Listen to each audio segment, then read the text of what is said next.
how long have you been doing kids ministry here at Bethel, but even before? Sure, yeah. Kids ministry has been a part of my life and my heart for a long, long time. I enjoyed working with kids even when I was growing up in my home church as a teenager. And so I started around 12, 13 years old, and now I'm 40, so 27 years that I've actually been working with children, young people. God really gave me a heart for young people through my college years, and working with different ministries, Neighborhood Bible Time, did some summer camp opportunities, and God showed me that this is something that I could do for the rest of my life, really. I've been here at Bethel since 2003, so 17 years. This is my 17th year.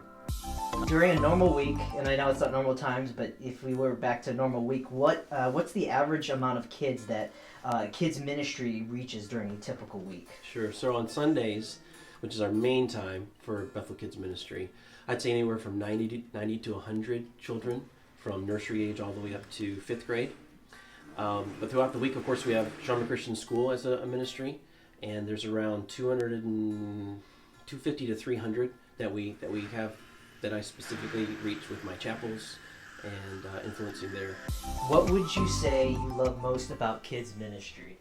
Yeah, I would say probably the thing that I love the most is that thing, just helping kids see God in a more accurate way, realizing who God is, their need of God, and that they can know Him personally as their Savior, and developing a relationship with Him through Jesus Christ. So for me, it's teaching kids about God and who He is, and how to love Him more with their life. So Psalm chapter 57, verse 1 through verse 5. Right here in verse 4, we get a little bit of context. What is the situation? And so this is taken from 1 Samuel chapter 24, verses 1 through 6. And here David is running for his life from Saul, who is hunting him with 3,000 of the best soldiers that he has. And right here we see what is David feeling like? He says his soul is in the midst of lions. He is amid fiery beasts, and he talks about teeth and spears and arrows and sharp swords. And David is in a real tough situation. And so this is what David is going through. This is what he's feeling. But then the question we must always ask is, who is God? And right here we see another name for God. Right here in verse 2, we see what we have seen in the past, God, which is Elohim. But then we also see a new word for God, another Hebrew name for God, and this is Most High. And the Hebrew name is El Elyon. And it's translated as God Most High. And it emphasizes that God is over all people, all circumstances, as the great and sovereign ruler. And in verse 2, in the second part, El Elyon, God Most High, we see more specific things about Him. That He is the God whose perfect plan for His children, it cannot be changed. He fulfills His purposes or His will for His children. And nothing can change that because He is God Most High. But not just that. Look at the confidence that David has in verse 3. He will do what? He will send from heaven and He will save me. And then in the later half of verse 3, God will send out His steadfast love and His faithfulness. And we see in verse 10 that the steadfast love is great to the heavens and His faithfulness great to the clouds, meaning that there is no limit to God's steadfast love and His faithfulness. And this is who God is. He is El Elyon, God Most High, who sends to save His children and who sends His steadfast love and faithfulness, which is limitless. This is who God is. And then we ask, well, okay, how do we trust El Elyon? Well, right here, as we have seen so often in the past, we start with prayer. And David says, be merciful to me, God. Be merciful to me. I cry out. And so David starts with dependent and passionate prayer. God, help me.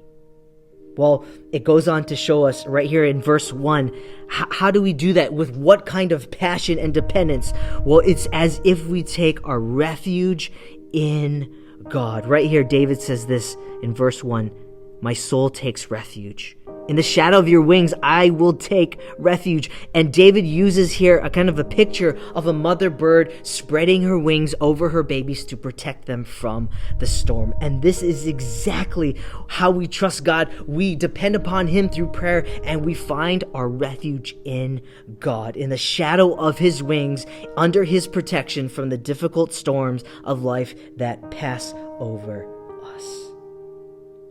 Well, okay, I get it, Pastor Dave, but what does this look like specific? Well, right here, we see a very specific example in verse 4 of taking refuge in God.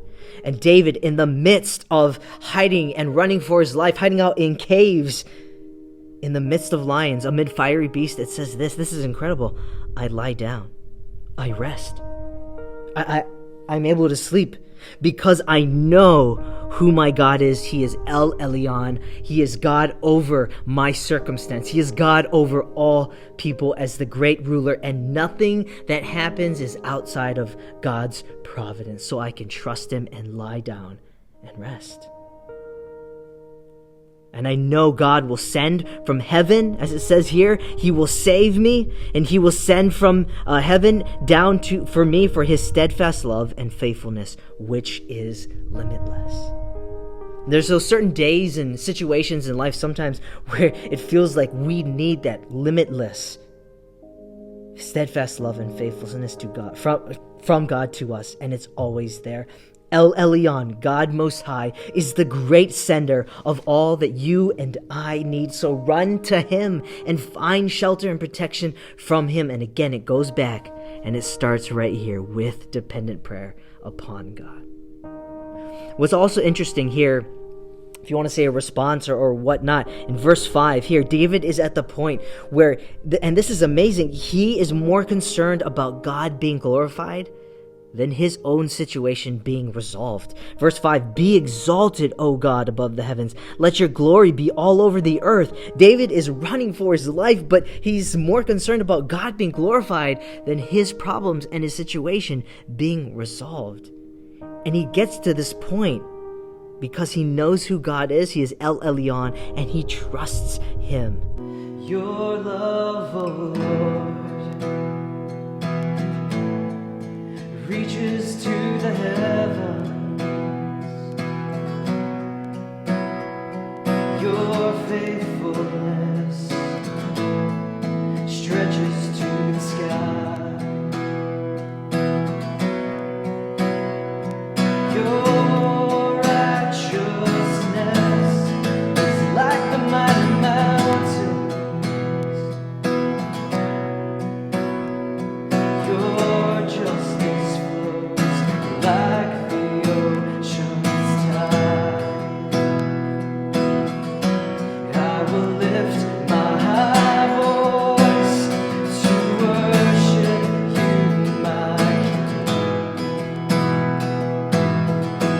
I will find my high strength in the shadows of your grace. Your love, O Lord. Now, I didn't tell you about this before, but it's called rapid fire questions. Oh, so yeah. there's no time to think about it. Just the first thing that pops in your head, answer it. What's your favorite color? Light tan. If you could get on a plane and fly anywhere, where would it be? I'd say Ireland. Nice. Go-to fast food place. Chick-fil-A. What was your dream job when you were a kid? I wanted to be a veterinarian when I was a kid. Favorite sport and your favorite team? Favorite sports, definitely soccer, by far, and favorite team would be FC Barcelona.